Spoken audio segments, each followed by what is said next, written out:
స్తోత్రం. Praise the Lord. హల్లెలూయా.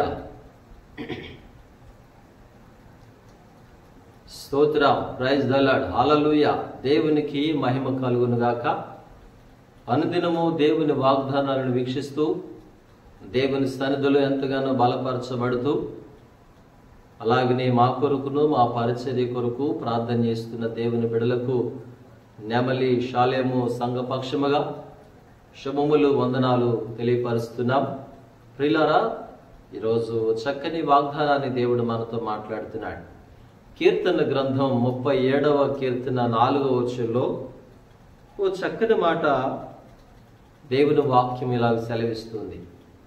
యెహోవాను బట్టి సంతోషింపుము, ఆయన నీ హృదయ వాంఛలను తీర్చును అన్న మాట మనం చదువుకున్నాం. ఈ ఉదయకాల సమయంలో దేవుడి వాగ్దానమును మన జీవితాలలో నెరవేర్చునుగాక. ఏమని లేఖనం సెలవిస్తుందంటే, యెహోవాను బట్టి సంతోషించుము అన్నమాట. ఎందుకో తెలుసా? ఆయన మన హృదయ వాంఛలను తీర్చేవాడు. మన హృదయ వాంఛ అనగా కోరిక తీర్చేవాడు. మన ఆశలన్నిటినీ నెరవేర్చేవాడు. మన కోరికలన్నీ తీర్చేవాడు ఆయన గనుక ఈ ఉదయకాల సమయంలో నీ కోరిక, నీ ఆశ, నీ ఆలోచన, నీ హృదయ వాంఛలను ఎరిగిన దేవుడు మన ప్రభు యేసుక్రీస్తు వారు కనుక ఆయనకి నీ హృదయ వాంఛలన్నీ అంగీకృతములగునుగాక. అప్పుడు ఆయన నిన్ను సంతోష పెడతాడు. యెహోవాను బట్టి సంతోషించమని చెప్పన్నాడు కదా. ఆయన సంతోషింపచేసే దేవుడు. బైబిల్ గ్రంథంలో ఓ భక్తుని గురించి ఒక మాట మీతో చెప్పాలని ఆశపడుతున్నాను. హబక్కూకు గ్రంథంలో 3వ అధ్యాయంలో వ్రాయబడిన మాట ఏంటో తెలుసా? భక్తుడైన హబక్కూకు గారు మాట్లాడుతూ అంటాడు, అంజూరపు చెట్లు పొయ్యకుడును, ద్రాక్ష చెట్లు ఫలించకపోయినను, ఒలీవ చెట్లు కాపు కాయకపోయినను, చేనులోని పైరు పంటకు రాకపోయినను, గొర్రెలు దొడ్డిలో లేకపోయినను, శాలలో పశువులు లేకపోయినను, నేను యెహోవా యందు ఆనందించదను, నా రక్షణకర్త అయిన దేవుని యందు సంతోషించదనని హబక్కూకు భక్తుడు మాట్లాడినటువంటి మాట మనం జ్ఞాపకం చేసుకుంటే, ప్రభు బిడ్డలారా, ఆ యెహోవాను బట్టి సంతోషించమన్నాడు కదా కీర్తనాకారుడు. అందుకే హబక్కూకు భక్తుని గురించి మనం జ్ఞాపకం చేసుకుంటున్నప్పుడు ఆయన యెహోవాను బట్టే సంతోషిస్తూ వచ్చాడు. పంటలు పండకపోయినను, చేనులోని పైరులు చేతికి రాకపోయినను అంటాడు.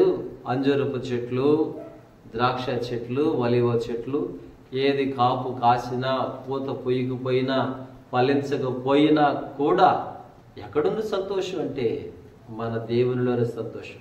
లోకములో ఎక్కడ లేనటువంటి సంతోషం. కొంతమంది లోక సంబంధమైన వాటిల్లో సంతోషం ఉందని ఎక్కడెక్కడికో తిరుగుతూ పరుగులెడుతూ చూసే సినిమా, చూసే సీరియళ్ళు, చూసేటువంటి వ్యర్థమైన వాటిలల్లా సంతోషం ఉందని తాత్కాలికమైనటువంటి వాటిని ఏం చేస్తున్నారంటే చూసి ఆ సంతోషించాలని ఆశపడుతున్నారు. కానీ 5 నిమిషాలకో లేకపోతే అర్ధగంట సేపటి దానికో ఆ సంతోషించి తర్వాత మరలా మనశ్శాంతి లేకుండా బ్రతుకుతున్నటువంటి వారికి, సంతోషం లేకపోయినటువంటి వారికి దేవుని వాక్యం ఏమని సెలవిస్తుందంటే, దేవుని బిడ్డలారా యెహోవాను బట్టి సంతోషించమంటాడు.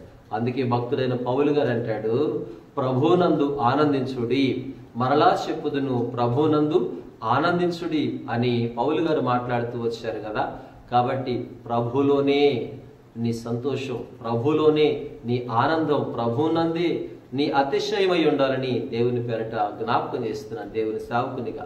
ఈ ఉదయకాలపు వేళ మరి దేవుని బట్టి సంతోషించేది ఎలాగంటే, ఆయన మన హృదయ వాంఛలన్నిటినీ ఆయన తీర్చేవాడు గనుక, ఆయన మనకు సమకూర్చేవాడు గనుక అన్నిటినీ మన హృదయ వాంఛలన్నిటినీ తీర్చి దేవుడు మనలందరినీ కూడా సంతోషింపచేయునుగాక.